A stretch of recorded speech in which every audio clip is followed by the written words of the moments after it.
So you want to just say a few words while I bring your team up onto the stage? All right. Well, I think the to carry on from our discussion, little chat, we're going to have an opportunity for us in the session upcoming to talk about good strategy and bad strategy. I think the word strategy, is will be used a lot in these sessions, and for good reason, because as they say, if you don't have a good strategy and if you don't implement a good strategy, then you have bad outcomes. And so it's important to be able to deal with, to focus on what it is you want really to achieve. And achieving a particular goal requires a number of steps and a timeline, for instance, an identification of resources and much more. But we'll talk a lot more about that, because I think the opportunity here then is particularly dealing with the current challenges that a lot of businesses across the Caribbean face. In fact, the world community does face. And what we're looking for is those instances of truly disruptive activity. Disruptive in the positive sense. I know a lot of people look at the word disruptive and they think that it's a mashup, but maybe in the language of the millennials, we may be very regarded as a mashable, which is not a bad thing if you understand what the mashable means in terms of bringing a lot of related tunes together, etc., and make a nice package. So we're going to have this opportunity then to look particularly at what I call cross-border activities in the business sector. And we're fortunate to have a couple of people who are highly respected as disruptives. I'm labeling them disruptives. I know Mariano is going to smile at that because he's often portrayed as a disruptive in business. I know he'd be surprised for me to use that word today, but here I'm labeling you as such. And the same too goes for Aldo Antonio. Tremendous business experience on both sides. And particularly in Mario's case, I know him from being a banker in Barbados to being a banker in Trinidad and Tobago, to being a politician, to being a government minister, and a voice, so-called in the wilderness, crying for change in the Republic. I'm hoping that people will listen to him and read his columns in the paper. Aldo, of course, is a similarly experienced person in terms of, well, I would say related in much of my business in terms of the media and publication and so on. But he's gone one step further and gone out of that, well, gone beyond that to look at what is possible in this new age with the availability of the internet. And what can you do? What can change? What business can you change? And he's looked at one business and decided, hey, this matter of delivery is an expansive term that can apply to many areas of our daily lives, and he's found a way to do that with Red Plate. So I'm very happy to welcome both of them, and to kind of ask them really about their first thoughts when they got this challenge to come and present today. Let me start with you, Mariano. Well, I didn't necessarily see it as a challenge. I think let's put it this way. Some of the larger international businesses has always viewed the Caribbean as one space and has tended to operate within it as a space. And the example of that would be our financial services companies that would come off, and the telecommunication companies. Within recent times, there's been some consolidation in the market. But those companies have tended to operate literally from a top-down position, external coming into the market situation is distinct from Trinidadian firms moving or Jamaican firms moving across the region. JMMB would be a distinct difference in that regard. They would be one of the few which is indigenous and essentially self-starting in that regard. So I think that's the first point, that the market has always been a contiguous and continuous space. But the point is that Caribbean businessman has not necessarily viewed it in that form. So from that perspective, the Caribbean businesses are actually behind the eight ball. Scotiabank has been doing it since what, 1825 or 1850, somewhere thereabouts. They've been certainly in 120 something years, 150 years almost.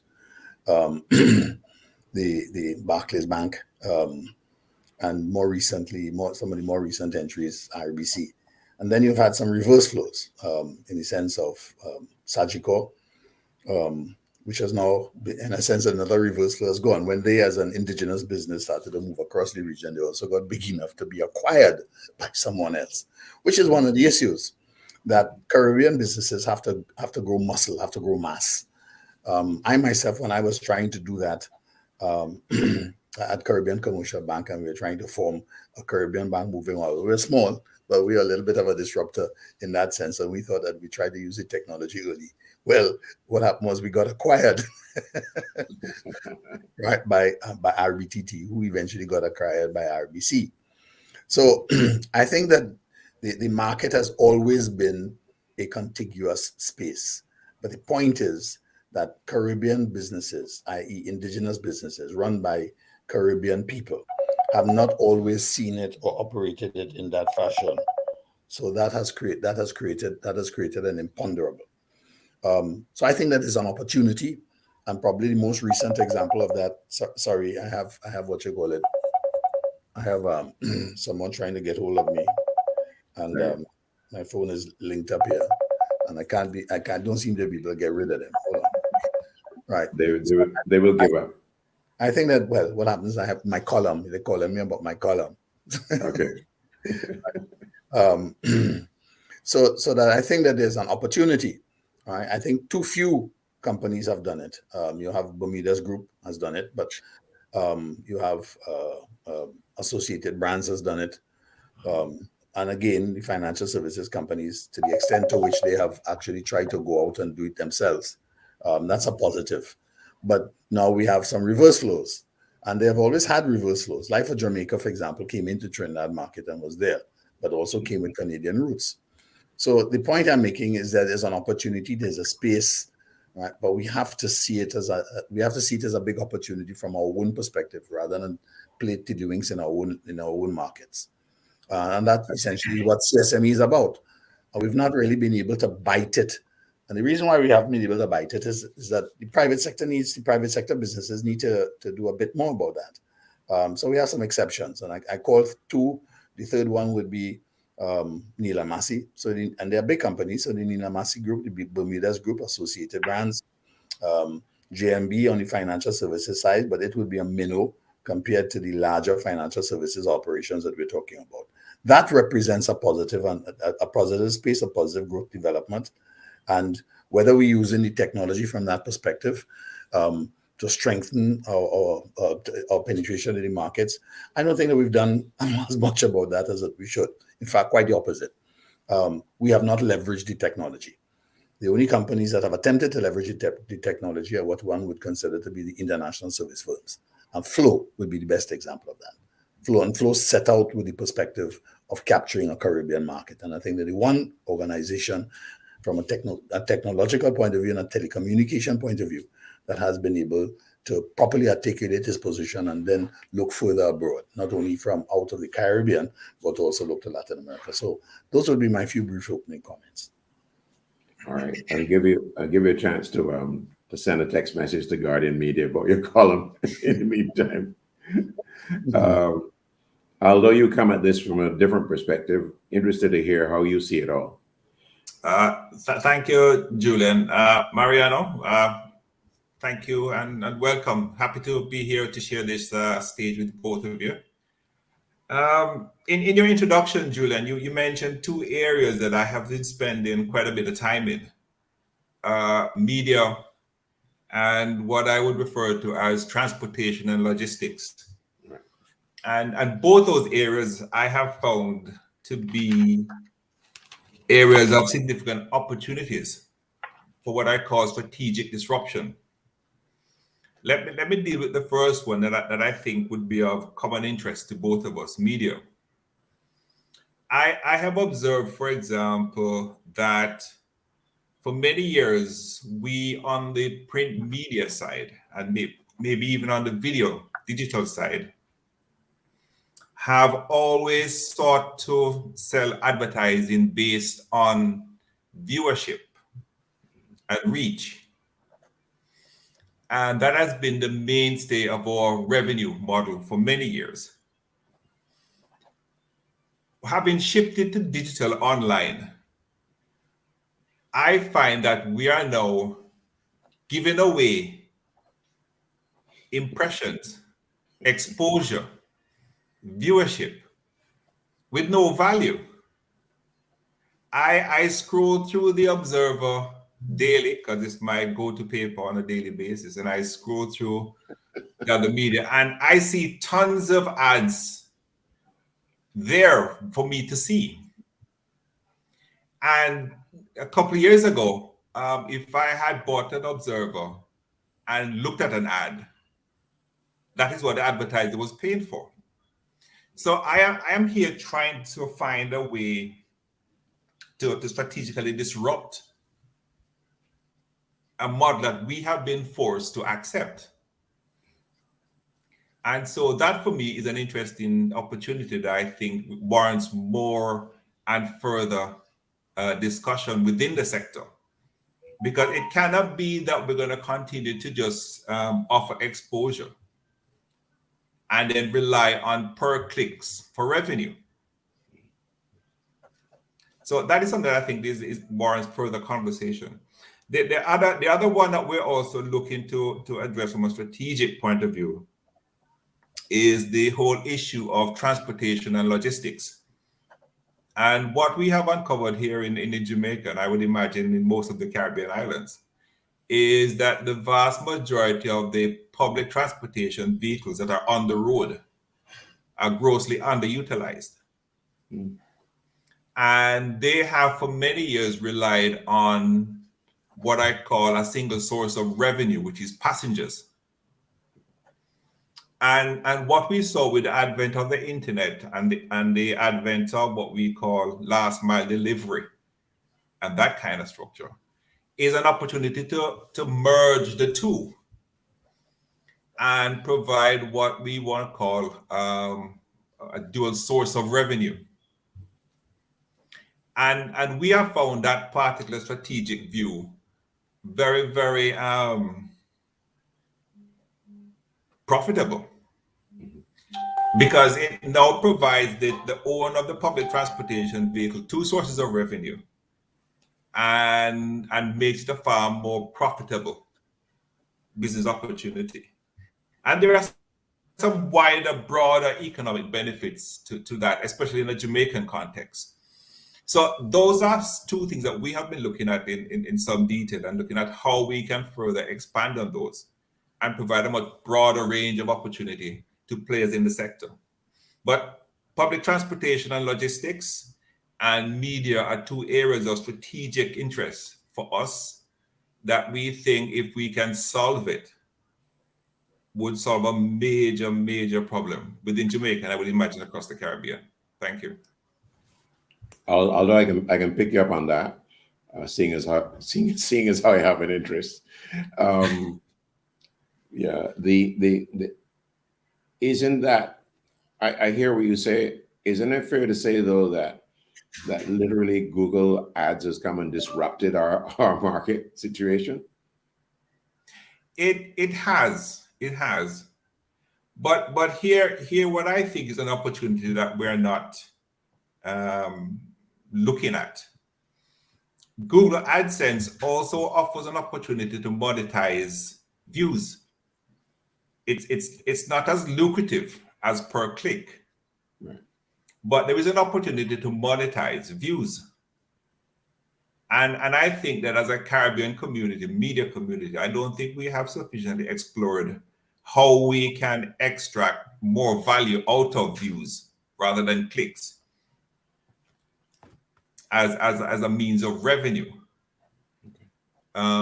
Because if you look at your audience, and I know that the Observer has a fairly substantial online audience, and if you even apply a per look view to that audience, I would imagine you would make far more money than trying to extract a per click revenue from that. So I have to convince Mariano and his people to pay for that. Well, the advertiser will pay for that, because we have traditionally in the Caribbean grown up on paying for views. So it's not inconsistent with how we have operated over the years. Companies have spent millions of dollars every year just trying to get eyes and ears to see and hear what it is they have to offer. They have never had a compelling reason to pay for actual clicks or actual transaction. But Trainer. All right, Mariano, you were jumping in. I'm not in the click business. Well, I can't say that. Take that back. You're in the advertising business. Well, no, at the business school, education, for example, is regional. Education from the point of view of UWI. All right, and what certainly COVID has put in position, it has forced us all to operate on an electronic platform. Operating on an electronic platform immediately opens up some questions. Why operate only for Trinidad? Why operate only for Guyana or Jamaica, for that matter? We've tended to each view our markets. UWI is signally poor in that regard. So no offense for quitting my own institution, right? Because we tend to view our individual markets as our own, as distinct from, and that raises a number of issues, all right? And so I think that there are two different businesses here that we're talking about. In the knowledge space, and I particularly understand the point that Aldo is making from a knowledge perspective. If you buy into the North American model, well, you just don't have the volume to take the clicks model to basically make it work. Not unless you convert yourself into a model, for example, which is going across the entire what we call diasporic space. All right, and a wider perspective, saying that we have a perspective and a view. All right, I know that one or two institutions, for example, Barbados today, out of Barbados, for example, is purely electronic. All right, purely electronic, but targeted largely to our Barbados market. Right, so each, and I think that's the knowledge business, and particularly the newspaper business, is in a position of transition position. Right, everybody, I think, is trying to work out a methodology or mechanism for making it work, right? And including the major international dailies who are caught. New York Times probably has the best model, but then you look at the Guardian model, which is in a sense a free model. Everybody can access it, but essentially they inundate you. We are journalists, do X, Y, and Z to support us, and so on and so forth. So I think that it is an industry in transition. But there are other issues. The other issues, for example, are in the case of knowledge, right? Certainly in the case of UWI as a university reaching outside on its own. And then I would segregate that from the other types of businesses. Flow, I think, is the most successful model, but they came with the specific intention of extending across the region, and they've gone abroad. So they're into Latin America, and they've done quite a few other things, right? The reality is that the people who essentially the investors in that particular space always came with a big picture in terms of what the objective was, which goes to the issue of strategic planning, right? What was your objective, where you want to go? And what we have with the rest of the Caribbean businesses is that they have always tended to focus on the individual spatial markets, right? And therefore, it's much more difficult for them to get out of the box, right? To go across the region in the sense of a single brand and a single perspective moving across the region. Some of them have done it on the back of looking for sales. They've basically been growing their sales growth. But their model is very different from the model that Aldo is talking about because their product is different. Their product is a hard product, right? So that their conceptual approach is different. Let's go back to the other one. So I make the distinction between financial services, which is akin to knowledge, right? The knowledge business, financial services knowledge, as well as the issue of educational facilities. The Caribbean has been a target market for educational facilities for a long time. Probably the biggest university in the region it doesn't have a physical presence and doesn't advertise itself. It's called the University of London, right? Right. I'm sure that 50% of the UW of graduates in law, right, come from UW, and I bet you the other 50% come from University of London. But it's very low key, very low stated. But it's really a form of distance learning and outreach. And we've done the same thing in another area, a number of other areas with regard to on the education series. So Aldo is on the basis of newspaper business and information business, where I'm on a different side of the information business. So I'm looking at who my competitors are. And my competitors come from a wide range of people, many of whom have adopted the internet as a disruptive strategy. And some of them haven't even bothered to do that because they're still operating in old technology. And quite frankly, they've done it very successfully, right? So there have been a great degree of pressure to change, except perhaps in the delivery of lectures. Right? So I'm saying that the regional market from that perspective has been largely undiscovered by ourselves. That's the point I would make. Right? Mariano, you have raised a point and highlighted an area that I find somewhat interesting. You just referred to your competitors as an area of focus in terms of how you strategize going forward. But here a perspective that I have. Machine learning, artificial intelligence is moving at a pace which suggests that in the next 15 to 20 years, the need to go and actually learn something would disappear. Because the way the technology is developing, they're going to put a chip somewhere in your system that allows you to access the vast database of the universe.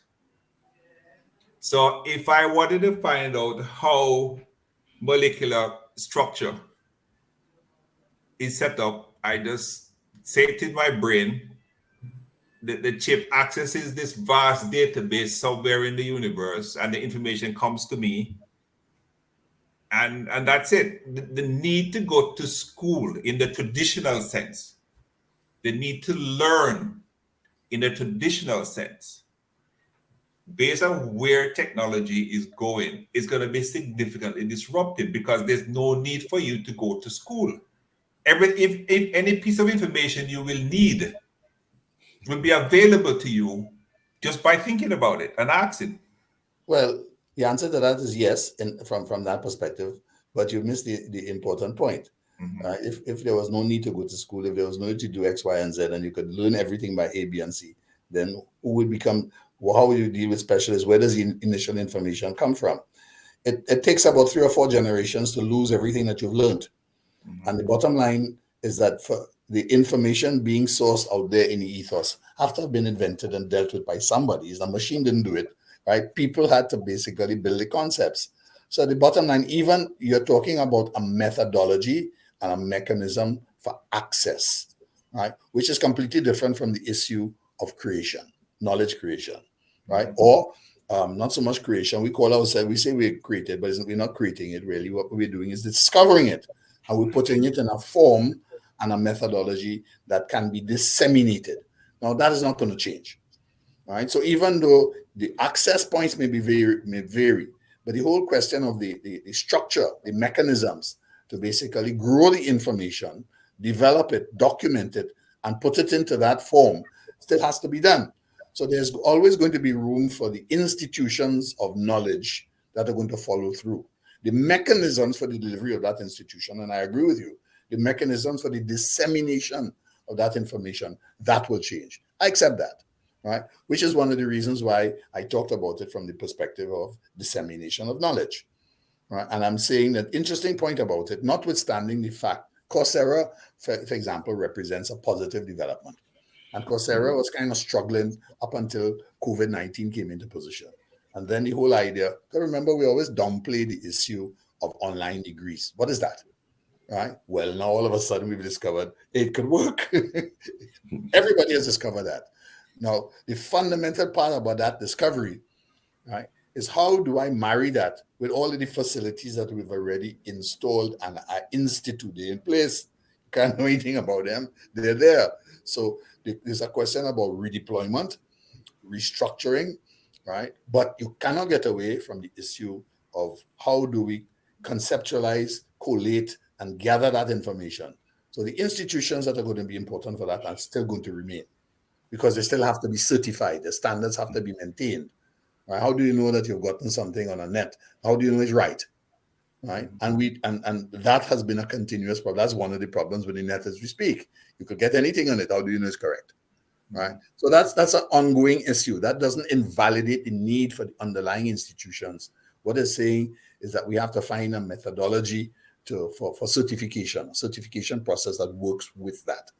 So I fully understand that the modality, the mechanism, the way it's going to be delivered, that's going to change. I accept that. I don't think would you agree that the method of certification would not be based on recall, but application? Absolutely. All right. And it's one of the issues, certainly from a business perspective. At the end of the day, what businesses want is not somebody not only to understand the theory, is the ability to basically solve an individual problem. Right. Now, interestingly enough, that's one of the reasons why UE does have some original experiences. But quite frankly, we've not done a good job of packaging it, right? Mm-hmm. Because academics don't package properly. You need some marketing and a business side of it.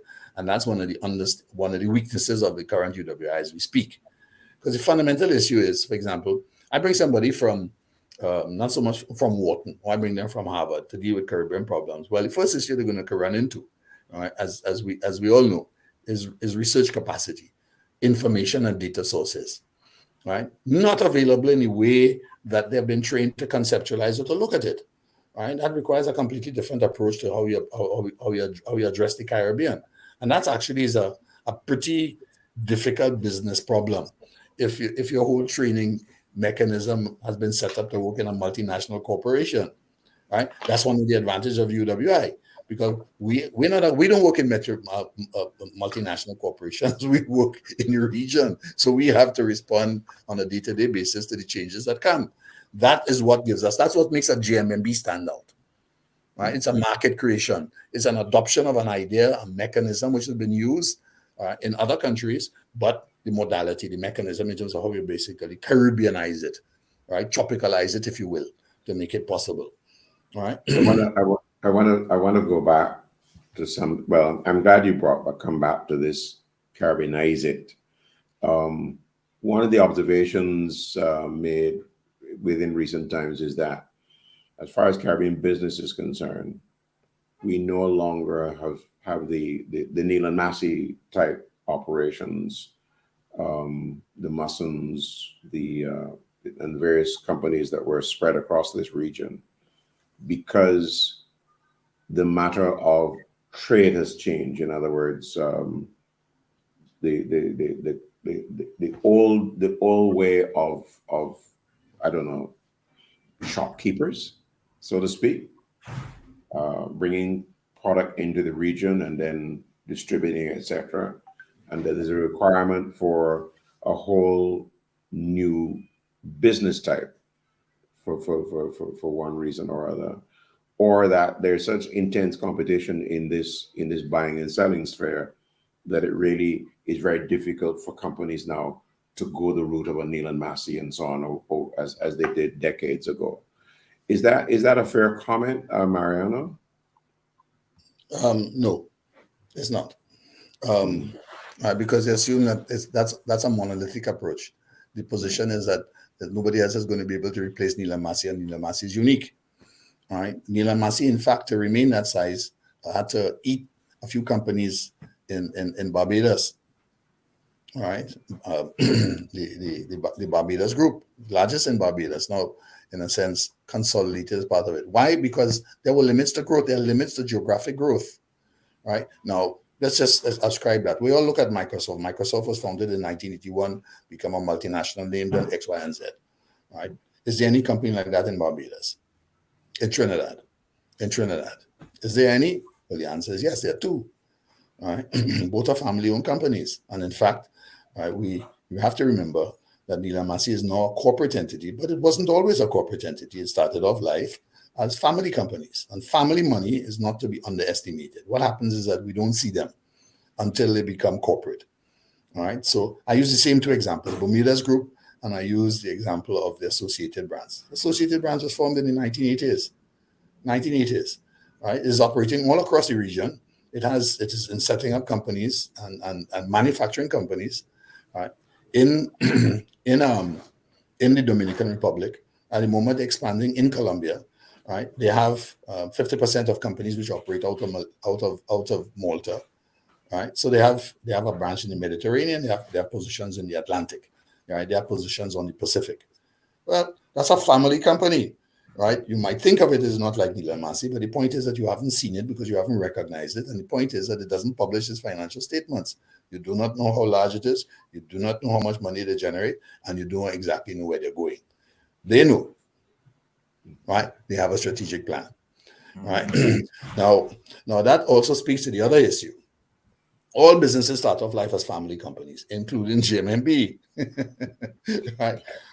With some help from some what you call private equity money and from the what you call Central Bank of Barbados, of Jamaica, right? With an equity arm, right? But it had a position. It has moved outside, right? Now the issue is once you consolidate growth in your home market, right, and you've grown enough, there still is room for growth because we're still competing against large multinational firms. The large multinational financial services firms remain Royal Bank. Certainly, it remains Bank of Nova Scotia, even if they've started to exit all the small ones. But it represents, those are the competitive opportunities. So going back to your original question, is it that there will be none? The answer is no. The answer is yes, there will be more. Right? The point is that we haven't begun to recognize them. They are not yet in recognizable form.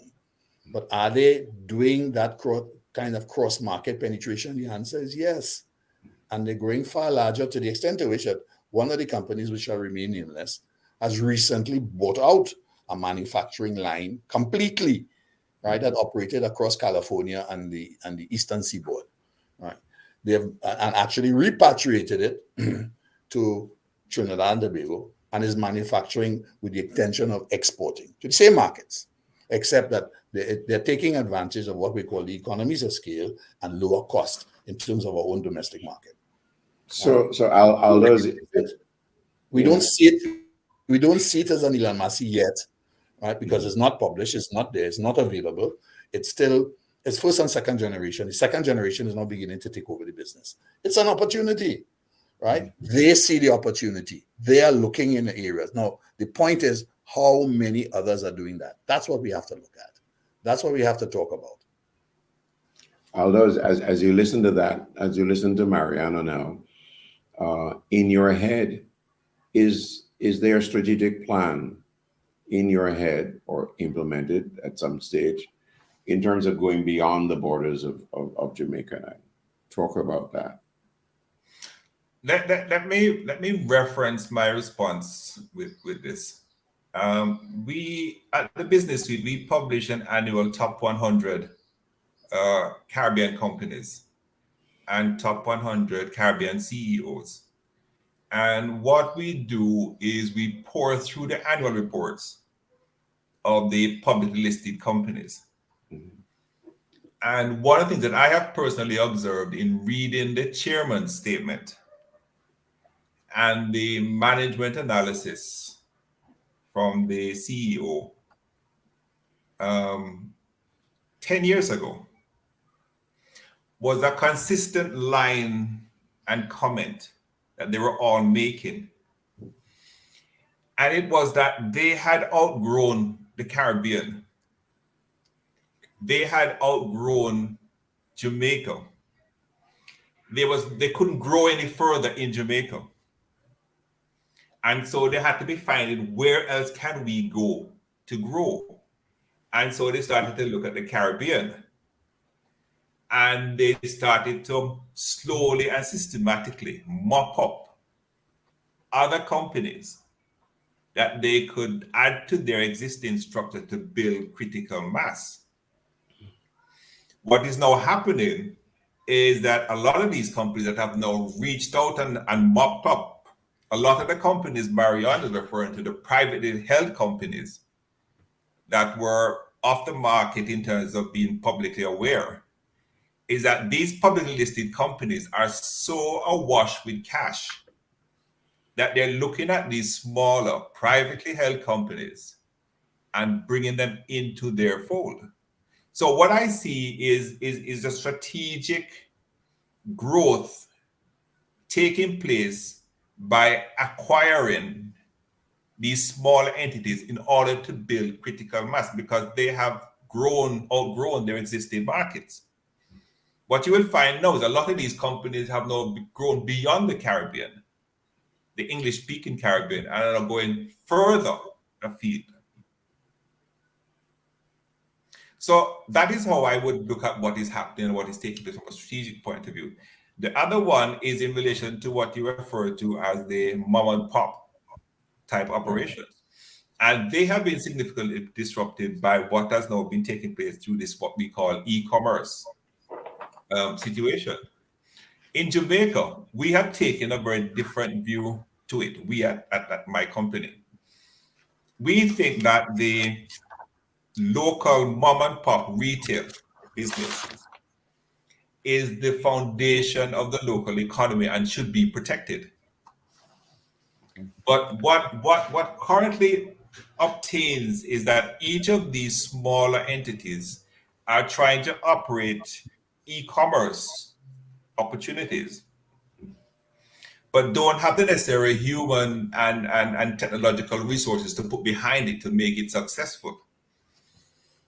And so the opportunity there, I think, strategically, is to find a way to bring them together under a single platform that allows them to focus on what it is they do best and allow their physical location to become what I call micro-fulfillment centers. And that is where I think the strategic shift is going to take place. They're not going to look at a retail outlet as simply an outlet for traditional retail, but as a mini fulfillment center that allows anybody to buy anything online and just pull it from one of the nearest locations available to them. If I just make a little interjection here. Yes. One of the issues that we have to talk about, their definition of technology is about a way of doing things. So technology is a way of doing things. So the issue is, what is appropriate technology? And appropriate technology is a technology that works for you. You could be you could be whatever size firm. You could have the most advanced technology. If it's not appropriate to your business, it really doesn't matter what you have. It's not going to work. All right. So here's the point that I want to make. We tend to make up an albatross of our.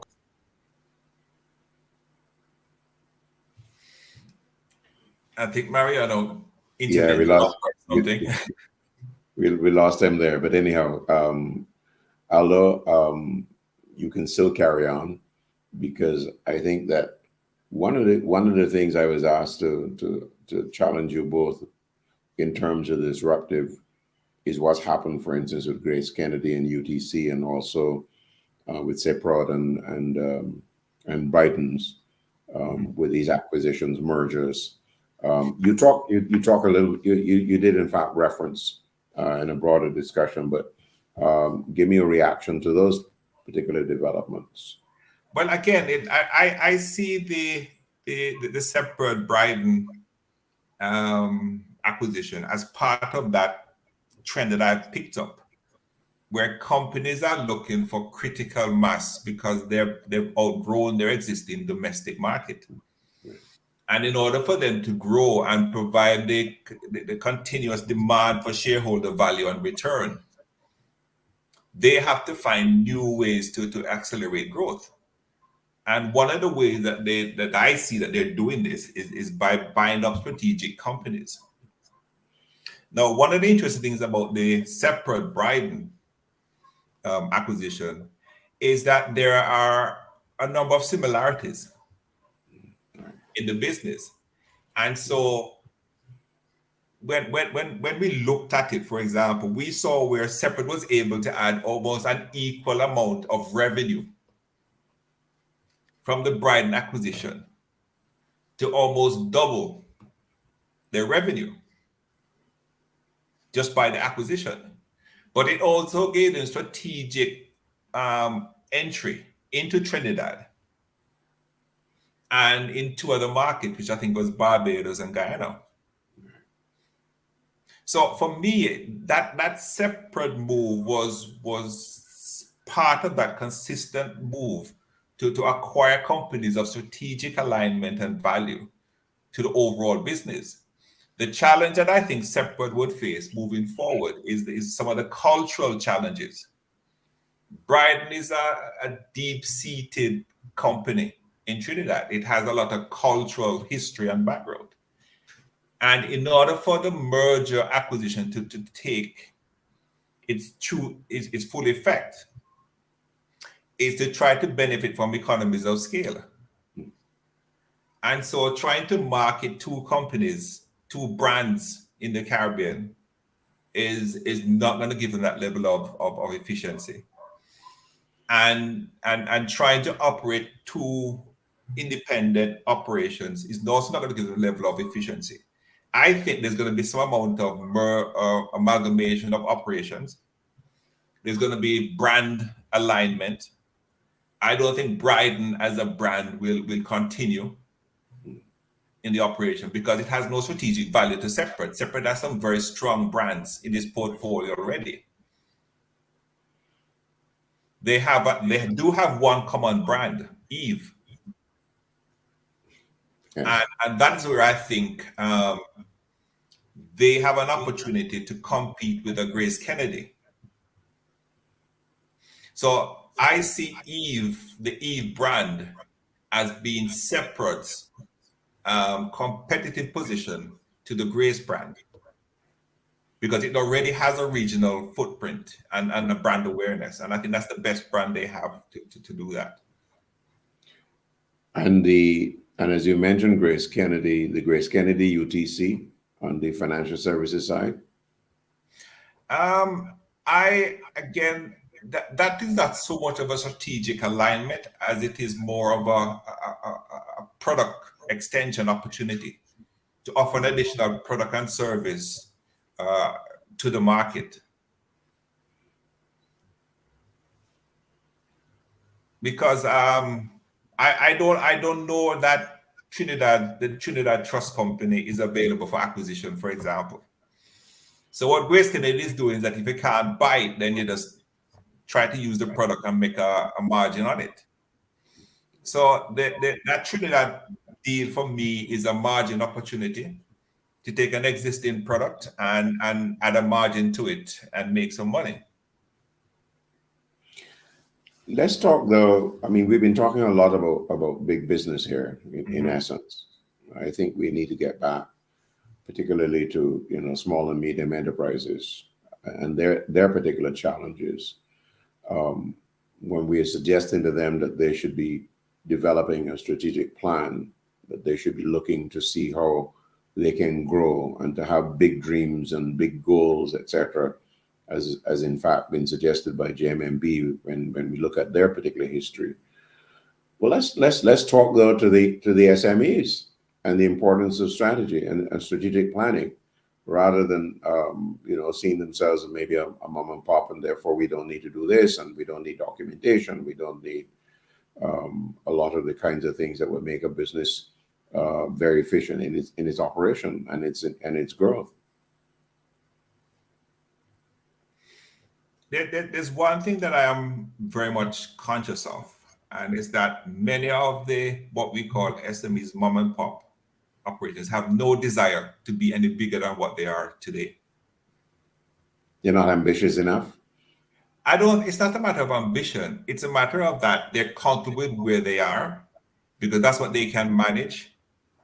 And they don't want to get into an environment where they have this much larger regulatory structure that provides them with more headache and more time commitment.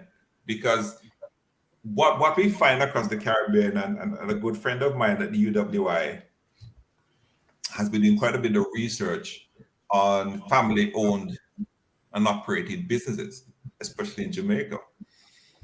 And what I think he uncovered was that the next generation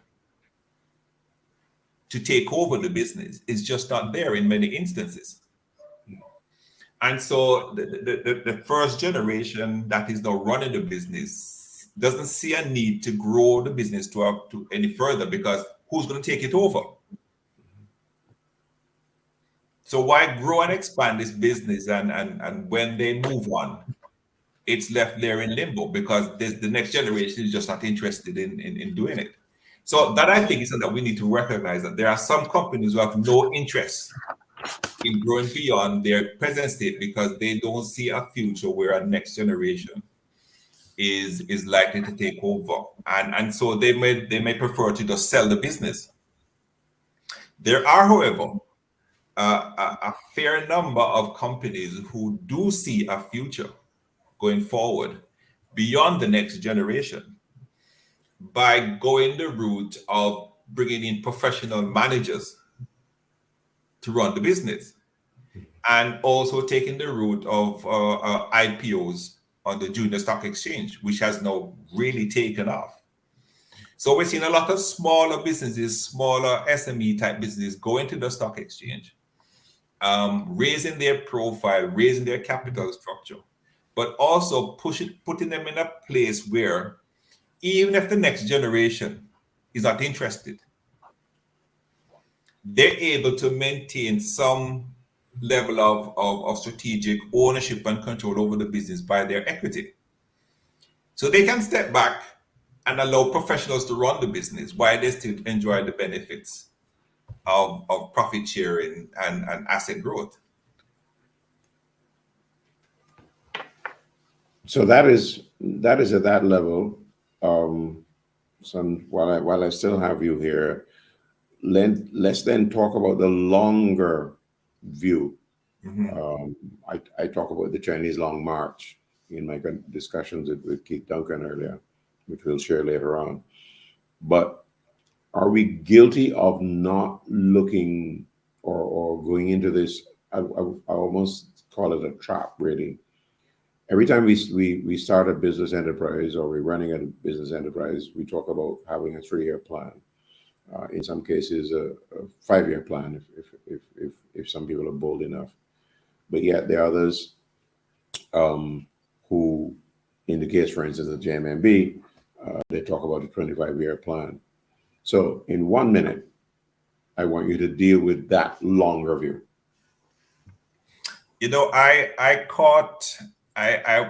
heard a presentation yesterday that was chaired by Daniel Terrelong. And there was a gentleman from the US, I think, who had written a book called The Crooks. And his view that anything beyond 12 months is not a strategy. It's not a strategy. It's not a strategy, which I found very interesting. It's a vision, it's a mission, it's not a strategy. Strategy is immediate. What are you going to do right now? Okay. That was his perspective. And so I find that as a very informative and instructive view of that long-term plan. Something happened to the presentation. I think it cut off or something, so we weren't able to see the end of it. But is it fair for the people for the enterprise? Is that short-sighted? It's not so much short-sighted. It's a matter of being practical. I mean, a strategy is something you're going to deal with right now. A strategy that is built on something that's going to happen in 5 years' time. It's not really a strategy, according to this gentleman. It's a plan. It's a mission. So you have a chance to rename this process then. I think there was a term that he gave to it. I don't remember what it was, but strategy is more of an immediacy. What you're going to do right now, as opposed to what you plan for in 25, 15. Because what he said was that your mission and vision does not oftentimes align with your strategy. Okay, gents, I'm going to jump in forcefully just because we are at that time. And Julian, if you could just thank Aldo. Unfortunately, Mariano is having some technical difficulties on his side. Mm-hmm. Aldo, thank you very much. You've given us what I call a window into experience and thinking, and you've left us with a provocative question, really, as regards this matter of strategy. And I'm going to challenge Francis, for instance, to come up with this new terminology for what we're really driving at. But thanks again, and I hope we catch up professionally. Yes, Julian, I would look forward. I look forward to that. We have a number of similar interests in media, especially in Jamaica. Yeah. And that whole issue of views as opposed to clicks is something that we really need to look at as an industry, because our long-term survival depends on it. I agree with you wholeheartedly. All right. So thanks again. Thank you very much. Thanks, Julian. All right, great. There's a lot more ahead, and I encourage everybody to stay with us throughout the day.